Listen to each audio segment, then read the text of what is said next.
Hi everyone, welcome to my channel diamond matric में आप लोगों का हार्दिक स्वागत है। तो कल मैं आप लोगों के लिए बिहार के 38 इंजीनियरिंग कॉलेज के बारे में बताया था कि कौन कौन से कॉलेज अपने बिहार में गवर्नमेंट कॉलेज हैं। तो उसमें काफी अच्छा रिस्पॉन्स रहा आप लोगों का। लेकिन एक चीज आप लोगों की कमी है कि आप लोग वीडियो देखते हैं, कमेंट कीजिए, कमेंट करने के बाद जो है ना वीडियो को लाइक भी कर दिया कीजिए ताकि मोटिवेशन मिले और उससे इंस्पायर होकर आप लोगों के लिए अच्छे अच्छे और ईमानदारी के साथ वीडियो ला सके। तो उसी ईमानदारी के साथ आप लोगों के लिए लेके आए हैं, क्योंकि बच्चे लोगों में कंफ्यूजन है। मैंने देखा कि मैक्सिमम कमेंट जो रहते हैं बच्चे लोगों का कि सर मेरा ये रैंक है, क्या हमको सिविल ब्रांच मिलेगा क्या, सर मेरा ये ब्रांच है सिविल ब्रांच मिलेगा क्या। मैक्सिमम बच्चों का दो ही ब्रांच, या तो सीएससी से रिलेटेड यानी CSC computer science and engineering, या तो आपका सिविल से रिलेटेड रहता। ना ही कोई मैकेनिकल की चर्चा, ना ही इलेक्ट्रिकल की चर्चा, ना ही अदर ब्रांचेस की चर्चा। तो इस वीडियो में हम आप लोगों को सारी चीज के बारे में बताएंगे। तो देखिए यहाँ से बीसीसीएल 2024, यहाँ पे मैंने लिखा और ब्रांचेस आपको दिया हुआ है बिहार गवर्नमेंट इंजीनियरिंग कॉलेज, यानी कि हमारे 38 इंजीनियरिंग कॉलेज हैं। कुछ कोई ब्रांच में, कोई कॉलेज में 5 ब्रांच, कोई में 4, कोई में 3, कोई में 2, कोई में 5, कोई में 6। तो इस तरीके से पढ़ाई होते हैं। तो कोई सब कॉलेज का अलग अलग दिया गया है। तो मैंने यहाँ से सोचा कि आपको सारे क्या कहते हैं ब्रांचेस के बारे में बताया जाए कि आखिर मन बदल जाए। ठीक है, चूंकि हम लोग बिहार में रहते हैं और हमारी मानसिकता और हमारे माँ बाप की मानसिकता यानी गार्जियन की मानसिकता जो होती है कि हमारा बच्चा पढ़ के किसी भी तरह जो है कि एक गवर्नमेंट सरकारी नौकरी अगर आप कर लेते हैं तो आप सफल माने जाते हैं, अन्यथा उन लोगों के नजरों में असफल होते हैं। ठीक है, तो उनकी नजरों में सफल होना ही हम लोगों को भी सफलता है। तो शुरुआत करने से पहले कुछ आपके क्वेश्चंस का मैं जवाब देना चाहता हूं। सबसे पहले मैंने बच्चे को देखा, क्या कुछ बच्चे कमेंट कर रहे थे, क्योंकि मैं इसको सेटिस्फाइड नहीं करता हूं। कुछ बच्चे कमेंट कर रहे थे कि सर जिनका डिप्लोमा में लोन मिल चुका है उनको बीटेक में नहीं मिलेगा। लेकिन मैं अपने बच्चे को जो लोग कमेंट किए हैं, अगर उनके पास मेरा नंबर है तो एक बार कॉल करके थोड़ा सा हमको समझा दीजिएगा ताकि आने वाले बच्चे को मैं समझा सकूं। ठीक है, दूसरी बात जो है कि आपको क्या कहते हैं, एक बच्चे हैं धीरज कुमार नाम के।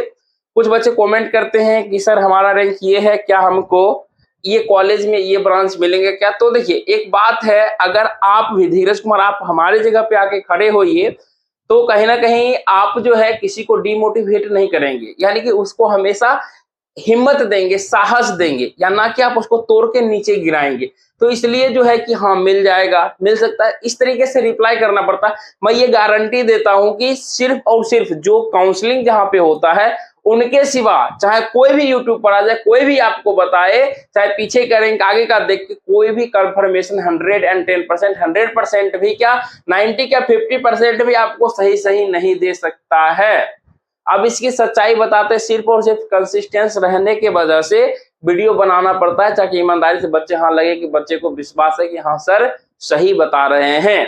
तो धीरज कुमार के लिए एक छोटा सा लाइन कहना चाहेंगे कि अगर हमसे समझ में नहीं आता है तो आप जो है उल्टा पुल्टा कमेंट करने की बजाय आप जो है उनको बता दीजिए कि कौन ये रैंक है आपका और कौन सा कॉलेज मिलेगा। ठीक है, तो चलिए आपके लिए 2 लाइन बताते हैं। न परेशान किसी को कीजिए, न हैरान किसी को कीजिए। धीरज कुमार, न परेशान किसी को कीजिए, न हैरान किसी को कीजिए। हो सके तो अगर आपकी कोई बुराई करे या आपकी कोई बुराई करे तो मुस्कुराकर सिर्फ छोड़ दीजिए, मुस्कुराकर सिर्फ छोड़ दीजिए, तो जिंदगी में आप बहुत आगे जाइएगा। तो चलते हैं अपने ब्रांच की ओर। तो देखिए यहाँ पे जब हम लोग एडमिशन लिए थे 2017 की बातें बताते हैं, तो वहां पे जो है 5 से 6 ब्रांच देखने के लिए मिलते थे और सीट भी बहुत ही कम होता था। अभी तो 1800 क्या कहते हैं 1800 1300 के कुछ लमसम सीट है और न्यू सीट मैट्रिक्स बोल रहे हैं आने दीजिए। क्यों न्यू सीट मैट्रिक्स में जो होता है कि आपको इसके क्राइटेरिया के बारे में बताएं कि हर एक साल जो एडमिशन होता है उसका 10% आपका रिजर्व होता है, प्लस जो 2023 में फर्स्ट वर्ष यानी जो फर्स्ट सेमेस्टर में एडमिशन लिए थे उनमें जो रिक्तियां रह गई है उसको ऐड करके तब न्यू सीट मैट्रिक्स जारी किया जाता है। तो कहीं ना कहीं सीट इंक्रीज होने की संभावनाएं है। चलिए, तो हम लोग जब पढ़ाई करते थे तो उस समय आखिर बच्चे सिविल इंजीनियरिंग को शॉर्ट में सीई कहते हैं। सिविल इंजीनियरिंग के पीछे क्यों पागल है? देखिए पागल के नहीं कहने का मतलब क्यूरियस क्यों है उसके पीछे, इसलिए क्यूरियस क्योंकि कुछ दिनों पहले तक, ठीक है, कि बच्चे लोग सोचते थे कि सिविल लेंगे तो जल्दी नौकरी हो जाएगा, सिविल लेंगे तो जल्दी नौकरी हो जाएगा, क्योंकि उसमें क्या था, नंबर बेसिस बहाली था, डायरेक्ट कि नंबर अच्छा रैंक अच्छा नंबर आया है तो बहाली हो गया। लेकिन पिछले बार से देखिए हर एक चीज में क्या कहते हैं, आपको एंट्रेंस ले ही रहा है, एंट्रेंस के बाद आपका सिलेक्शन दे रहा है। क्योंकि देखिए दूसरी बात कि डिप्लोमा का लेवल भैया आपका कम है, बीटेक में जाइएगा तो लेवल अप हो जाएगा, अप लेवल हो जाएगा तो कहीं ना कहीं क्या कहते हैं कंपटीटर कम होंगे, लेकिन क्वेश्चन की लेवल बढ़ जाएगी, पोस्ट की वैल्यूता आपकी बढ़ जाएगी। ये मत सोचिएगा कि डायरेक्ट बीटेक अगर सिविल से कर लिए तो तुरंत नौकरी हो जाएगा, ऐसा ऐसा कोई भी बातें नहीं है, ठीक है। दूसरी बातें तो सर क्या करना चाहिए, आखिर देखिए एक जो है बीटेक में civil engineering with computer application एक ब्रांच ये भी ऐड है, ठीक है, कंप्यूटर एप्लीकेशन से रिलेटेड। अब सर कंप्यूटर एप्लीकेशन से रिलेटेड क्या होता है, तो भैया हमें लगता है जो इसमें एप्लीकेबल सिविल में है वो भी कंप्यूटर एप्लीकेशन वाले एप्लीकेबल हो जाएंगे। क्योंकि बीटेक का होता है कि आपका हाई लेवल का पढ़ाई होता है, ग्रेजुएशन लेवल का है, जिसमें कि आप थोड़ा थोड़ा कहीं रिसर्च तक की तरफ जो है कि भागना शुरू कर देते हैं। आप ये नहीं कि सिर्फ क्वेश्चन आंसर करके पास करके, उसमें जितना आप, ठीक है, एक चीज बता देते हैं कि आप जब सरकारी नौकरी पर डिपेंड, आप अपने अंदर में कीजिएगा क्या, हम अपनी कहानी बता रहे हैं आपको, ठीक है, आप अपने अंदर में स्किल डेवलप करना शुरू कीजिएगा। स्किल डेवलप करने का मतलब ये हुआ कि आप अगर डिप्लोमा किए फिर बीटेक करने जाते हैं, डिप्लोमा में आपने बहुत चीज सीखा होगा, तो फिर से आप क्या करेंगे, बीटेक में जो है कि कोशिश कीजिएगा पास करने, सेमेस्टर पास करना तो है ही, साथ में आपको प्रैक्टिकल नॉलेज जितना ज्यादा से ज्यादा हो सके, जितना ज्यादा आप प्रैक्टिकल नॉलेज लीजिएगा उतना ही ज्यादा आपके लिए आने वाले भविष्य में बहुत ही ज्यादा फायदेमंद होगा, ठीक है। फायदेमंद होगा क्या, जब आप किसी भी प्राइवेट कंपनी में जाइएगा, क्योंकि देखिए क्या होता है, सैलरी आपको वर्क और एक्सपीरियंस के अनुसार बढ़ते जाता है, ठीक है, तो कहीं ना कहीं आपके अंदर में स्किल रहेगा तब आप वो चीज कर पाइएगा। क्योंकि वहां पे चाहिए आप टैलेंटेड बंदा प्राइवेट में, क्योंकि प्राइवेट में अगर आपको 20,000 रुपया देता है मंथली, तो आपसे 40,000 कमाने की उम्मीद रखेगा, तब आपको वो 20,000 देगा। कम 12 से 15 जो भी है 12 घंटा लेगा ही लेगा, ठीक है। तो ये सारी बातें हो गई। अब ये नहीं है कि जितना भी पढ़ रहे हैं सबको नौकरी, तो आप कहीं ना कहीं बहुत सारे प्लेटफॉर्म ऐसे हैं जिसके बारे में हम चर्चा करेंगे, जिक्र करेंगे। एक ऐसा वीडियो आएगा जो जिसको सोचकर आप स्तब्ध रहिएगा, ठीक है, वो क्या वीडियो रहेगा वो आपके सामने में आएगा, ठीक है। तो आगे देखिए उसके बाद है मैकेनिकल इंजीनियरिंग। मैकेनिकल इंजीनियरिंग को एमई कहते हैं, और मैकेनिक सबके देखिए काम के बारे में आप जान, सिविल इंजीनियरिंग मतलब क्या हो गया आपका, रोड वगैरह जो बनता है, बिल्डिंग वगैरह जो बनता है, वो सारा चीज हो गया उसके अंदर में। लेकिन मैकेनिकल के अंतर्गत में क्या था, जितना भी मशीन हो गया, ठीक है, मशीन कहने का मतलब होगा टरबाइन, ठीक है, ऐसे पंपी सेट वगैरह तो है ही, लेकिन टरबाइन हो गया जिससे हम लोग क्या कहते हैं, आपका बरौनी में जगह थर्मल पावर है वहां पे टरबाइन वगैरह लगा हुआ, वो सब चीज को किसके अंतर्गत आता है, मैकेनिकल इंजीनियर के अंतर्गत ही आता है, ठीक है। उसके बाद देखिए यहाँ पर है इलेक्ट्रिकल इंजीनियरिंग, यानी कि इलेक्ट्रिकल को हम लोग इलेक्ट्रिकल को डबल ई कहते हैं, ठीक है।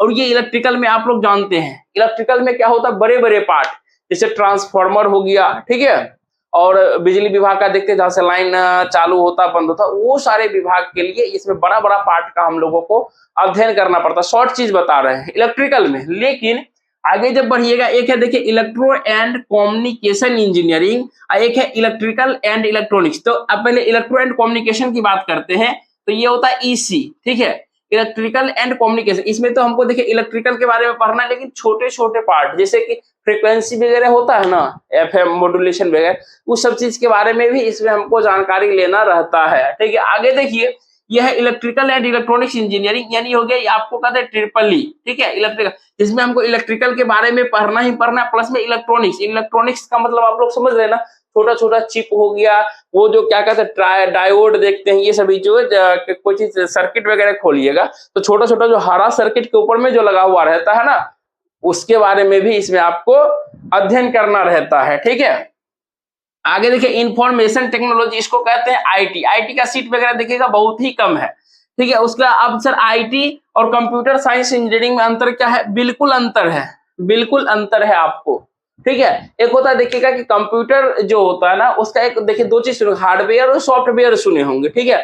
तो यही चीज आपका एक हार्डवेयर से रिलेटेड है, एक सॉफ्टवेयर से रिलेटेड है, ठीक है। आगे देखिए उसके बाद लेदर टेक्नोलॉजी, ये तो समझ ही रहे हैं। आगे है बायोमेडिकल एंड रोबोटिक। अब देखिए बायोमेडिकल जो होता है, यहाँ से बायोमेडिकल मतलब गोबर गैस वगैरह जो होता है ना, उस सब चीज का जो है कि आपको इसमें सारा चीज की मतलब कि कम कॉस्ट में मतलब कितना ज्यादा से ज्यादा जो है कि हम लोग क्या कहते हैं इफिशियंसी दे सकते हैं, उस चीज के बारे में हमको पढ़ना है। उसके बाद देखिए 10th में है फायर टेक्नोलॉजी एंड सेफ्टी, यानी कि ये भी देखिए काफी इंपॉर्टेंट है। जैसे देखिए गांव घर में हो गया कि सिलेंडर से आग लग जाता है, लोग बुझाने के लिए उससे पानी मारता है, जिन करंट से आग लगता है तो अलग सबका होता है अलग अलग प्रक्रिया। जब पानी क्या कहते हैं जब पेट्रोल से आग लगे तो कैसे बुझाना चाहिए, जब गैस से हुआ तब कैसे करना चाहिए, जब बिल्डिंग में आग लगे तो क्या करना, मतलब हर एक प्रकार के फायर टेक्नोलॉजी और उसके सेफ्टी के बारे में हमको पढ़ाई करना होता है कि किस तरीके से सेफ्टी दिया जाए। उसका देखिए 11 में AI यानी आर्टिफिशियल एंड मशीन लर्निंग, ठीक है। आर्टिफिशियल मतलब हुआ क्या AI और ये होता है ML। इस चीज को अभी देखिए आप ये चीज जरूर देखे होंगे, अभी जो है ना 2024 में ये रगड़ा यानी कि रगड़ के चल रहा है। कहने वाले में है कि अभी बेरोजगारी और ज्यादा बढ़ जाएगी, ठीक है। बेरोजगारी क्यों बढ़ेगा, इसलिए हम आपको बोलते हैं स्किल डेवलपमेंट कीजिए, क्योंकि देखिए आर्टिफिशियल इंटेलिजेंस यानी आदमी का मैक्सिमम काम जो है क्या कहते हैं उसके द्वारा, आदमी के द्वारा ही, हम ही लोग के द्वारा बनाया गया प्रोग्राम उसमें सेटअप रहता है, ठीक है। जैसे आप कुछ भी पूछिए, अभी व्हाट्सएप पर भी देखिएगा एक गोल करके साइड में आता है, गोल करके वहां पर टैप करिएगा। टैप करने के बाद आपके मन में जो भी क्वेश्चन चले, चूंकि अभी आपके मन में चल रहा होगा कि सर इंफॉर्मेशन टेक्नोलॉजी क्या है या हम लोग सिविल इंजीनियरिंग क्या है डिटेल में, उसमें सिर्फ लिखिएगा व्हाट इज सिविल इंजीनियरिंग, या जो है सिविल इंजीनियरिंग के बारे में जान जो चीज जाना उस पर सिर्फ लिखिएगा, तो देखिएगा बहुत सारा चीज वहां पर डाटा आपके सामने में आ जाएगा। वो आपकी माइंड को, कभी कभी आप ये भी चीज देखते होंगे, जैसे मान लीजिए आप वीडियो कोई देख रहे हैं, ठीक है, या कोई कहानी देख रहे हैं या पढ़ रहे हैं, तो क्या होता है मन में जो आप सोचते हैं ना वही वीडियो आपको आगे चलते धीरे धीरे आते जाता है, क्योंकि वो हमारे सेंसर के द्वारा क्या होता है हमारे अंदर के सेंस को रीड करते रहता है। अच्छा ये आदमी अब ये चाह रहा है, अब आदमी ये चाह रहा है। जैसे भोजपुरी गाना सुनिएगा, क्या चाहिए गाना भोजपुरी लगाता रहेगा, हिंदी सुनिएगा तो हिंदी आएगा। ये सब क्या होता है, ये artificial intelligence and machine learning के, ठीक है। लेकिन आखिर जो है कि मानी ठीक है पूर्णतः जो है कि जैसे मानी अभी ट्रेन ड्राइवर ALP का बात बताते हैं, अभी बहुत सारे सुने होंगे कि ट्रेन ड्राइवर जो है मतलब क्या कहता है ड्राइवर लेस है, आदमी कम कर रहा है, लेकिन भैया उसको ऑपरेट करने के लिए तो आदमी चाहिए ना, एक ऑपरेट करने के लिए हाईली स्किल आदमी चाहिए, ठीक है। अब देखिए आगे है एरोनॉटिकल इंजीनियर, देखिए इस सब के बारे में कोई सोच ही नहीं रहा है। Doctor APJ Abdul Kalam aeronautical engineering से थे, ठीक है, तो इसके बारे में सोचिए ना जी, विमान से रिलेटेड होगा, सारा चीज तो सीखने के लिए मिलेगा, अच्छा चीज तो सीखने के लिए मिलेगा। आगे देखिए food processing and preservation, food processing जो होता है कि अलग अलग देखते हैं वैरायटी का, बड़ा बड़ा KFC जाइए कहीं और खाने के लिए जाइए, अलग अलग तरीके का सारा चीज मिलता है ना खाने के लिए, और उसको किस तरीके से हम लोग ज्यादा से ज्यादा दिन तक प्रिजर्व यानी बचा के रख सकते हैं, वो सब के बारे में है। आगे देखिए 14 में है माइनिंग इंजीनियरिंग, ये भी देखिए इंपॉर्टेंट बहुत ही अच्छा है। अगर माने कि माइनिंग इंजीनियरिंग वगैरह से करते हैं तो आप झारखंड वगैरह चले जाइए ना, कोयला खदान हो गया, ये बड़ा बड़ा पैसा भैया बहुत सारा है माइनिंग इंजीनियरिंग में, इस चीज को ध्यान रखिएगा, ठीक है। माइनिंग में बहुत ही पैसा है और बहुत ही चीज बेनिफिट है आपका। मेरे बड़े पापा जी भी इसमें क्या कहिए यहाँ से माइनिंग इंजीनियरिंग में जो है कि मैकेनिकल इंजीनियरिंग से इंजीनियर थे उसमें, ठीक है, अब तो रिटायर वगैरह हो गए हैं, ठीक है, तो अच्छा खासा है। यहाँ देखिए उसका केमिकल इंजीनियरिंग में जाइए ना, केमिकल में मात्र देखिए ना पूरा 6 सीट है सिर्फ और सिर्फ बेगूसराय में। इस केमिकल में कीजिए ना, अभी 3 साल करने में फिर से वैकेंसी आ जाएगी केमिकल से, आराम से जो है कि जो लोग किए हुए रहेंगे सटाक से अच्छे से तुरंत सेटलमेंट हो जाएंगे। बात करते हैं उसके, देखिए 3D एनिमेशन एंड ग्राफिक्स, देखिए ये सब जो है एकदम ये सब जो है नया नया है, लेकिन हाँ अच्छे से जब जाइएगा कॉलेज में अच्छे से पॉइंट टू पॉइंट सीखेगा। सर अगर 1% सर अगर 1 घंटे पढ़ाए तो आप उसके बदले 4 घंटे एक्स्ट्रा मेहनत कीजिएगा। क्यों, क्योंकि इस पर अगर देखिए 3D एनिमेशन या सब पर वर्क कीजिएगा ना, जितना अंदर में आपको नॉलेज रहेगा तो आप कहीं पर भी बैठ के जितना एक नौकरी में पैसा नहीं देगा उससे ज्यादा आप कमा सकते हैं। अभी हम अपने दोस्तों की कहानी भी बता कि जो ऐसा है कि अच्छे से नॉलेज लिया और घर बैठे अभी ऑनलाइन जो है कि घर बैठे पैसा कमा रहा है, जितना नौकरी में नहीं देगा उससे बढ़िया घर में बैठा हुआ है, पैसा आ रहा है, घूम फिर रहा है, कोई टेंशन नहीं है, किसी का दबाव नहीं है, ना ही बॉस का किसी का भी नहीं है। आगे देखिए मेकाट्रॉनिक्स इंजीनियर, अब देखिए ये मेकाट्रॉनिक्स 2 चीज से मिलकर बना हुआ, मैकेनिकल से और जो है कि इलेक्ट्रॉनिक्स से मिलकर बना हुआ है। जैसे कि देखिए कि बड़ा बड़ा आप जाइए, जैसे क्या कहते हैं रेलवे वाले में चले जाइए, क्रेन वगैरह लगा हुआ होता है, या क्या कहते हैं जहाँ गाड़ी बनता है, गाड़ी का मैन्युफैक्चरिंग होता है, ठीक है, वहां जाइए तो देखिएगा मशीन होता है ना, बहुत सारा मशीन होता है, तो मशीन हुआ मैकेनिकल इंजीनियरिंग, लेकिन उसमें जो है कि हम लोग बिजली के थ्रू क्या करते हैं उसमें जो सिस्टम होता है उसको शिफ्ट करते हैं, ठीक है, तो वो सब मेकाट्रॉनिक्स के अंतर्गत आता है ऑपरेट करने के लिए, ठीक है।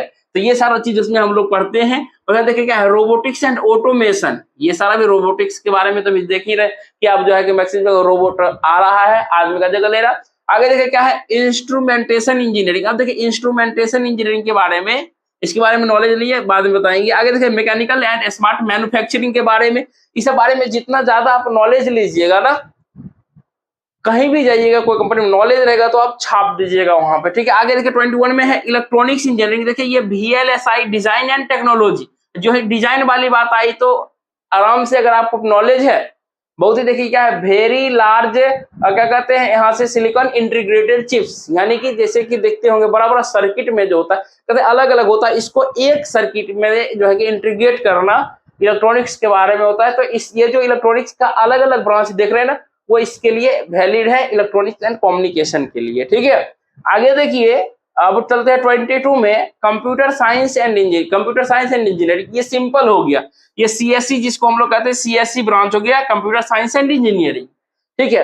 आगे देखिए कंप्यूटर एंड साइंस का 1 2 3 4 करके इसी तरह से 8 यानी कि इसमें 7 ब्रांच जो है ना आपको इंक्लूड कर दिया है, ठीक है। अब सर ये जो ब्रांच है क्या इसके लिए एप्लीकेबल है? बिल्कुल इसके लिए कंप्यूटर साइंस वाले में एप्लीकेबल होते हैं, क्योंकि ये स्पेसिफाइड ब्रांच कर दिया गया है। जैसे देखिए सिर्फ और सिर्फ जैसे कंप्यूटर साइंस हो गया, उसका देखिएगा कि AI यानी कि आर्टिफिशियल इंटेलिजेंस के बारे में पीछे चर्चा भी किए थे।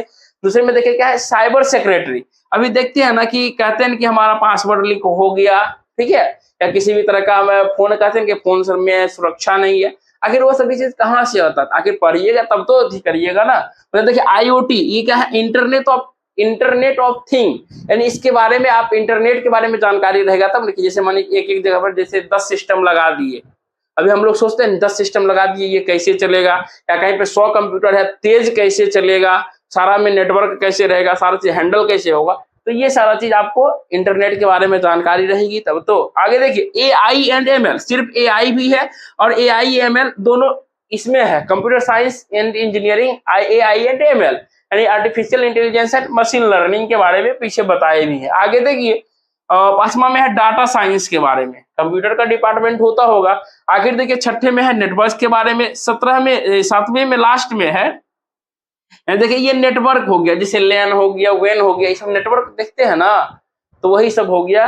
ये जो है 7 में IoT यानी कि IoT का मतलब इंटरनेट ऑफ थिंग, देखिए cyber security including blockchain technology, इसमें कुछ होता होगा, ठीक है। इंटरनेट के बारे में है, साइबर सिक्योरिटी किस तरीके से सुरक्षा हो, अब ब्लॉकचेन के थ्रू जो है कि इसमें दिया गया है। तो इस प्रकार से देखिए इतने सारे ब्रांच आपके बीटेक में हैं, ठीक है। तो कुछ नया करिए ना। अब देखिए नौकरी के भरोसे नहीं रहिए। अब कहिएगा कि सर आप भी बोल रहे हैं कि नौकरी के भरोसे नहीं रहो, लेकिन एक चीज है गौर कीजिएगा, थोड़ा सा डिमोटिवेट नहीं मोटिवेट करते आपको, कि आप देखते होंगे कि आपके साथ में, ठीक है, जो पढ़ता था, गांव का लड़का हो या कहीं का, आप क्या करते हो, देखिए उसका शादी ब्याह हो गया, शादी ब्याह नहीं हुआ तो क्या हुआ, बहुत लोग मजदूर बन गया, मजदूर बनने के बाद अच्छा खासा पैसा कमाया, घर द्वार बना लिया। तो कभी कभी माँ बाप उसके भी एग्जाम्पल दे देते हैं। लेकिन अगर आपके अंदर में सिर्फ और सिर्फ देखिए नौकरी करने की नहीं, चाहत तो है नौकरी करने की, लेकिन अगर आप साइड से भी अगर काम करते चलिएगा, 1 घंटे 2 घंटे निकालिए, जितना हम लोग समय बर्बाद करते हैं बाबू सोना में या इधर उधर रील देखने में, बातचीत करने में, मनोरंजन करने में निकालते हैं, अगर वही समय का यूटिलाइज किया जाए तो कहीं ना कहीं हम बेहतर अपने लाइफ में कर सकते हैं, ठीक है। जैसा कि अभी हम कर रहे हैं, अभी आपके सामने में हाजिर है, आपके सामने वीडियो बना के आपके सामने में आ रहा, ये सब टेक्नोलॉजी का ही कमाल है ना। हमको भी कहीं से पता चला, हम भी सीखे, तब आपके सामने में आ रहा है। इस पर एक कहानी अलग से बनाएंगे। बाकी आपको ये वीडियो कैसा लगा, वीडियो अच्छा लगा तो वीडियो को लाइक कीजिए, चैनल पे नए हैं तो जरूर सब्सक्राइब कीजिए और अपने दोस्तों को शेयर कर दीजिए। बाकी मिलते हैं आपसे हम लोग नेक्स्ट वीडियो में, तब तक के लिए जय हिंद, जय भारत।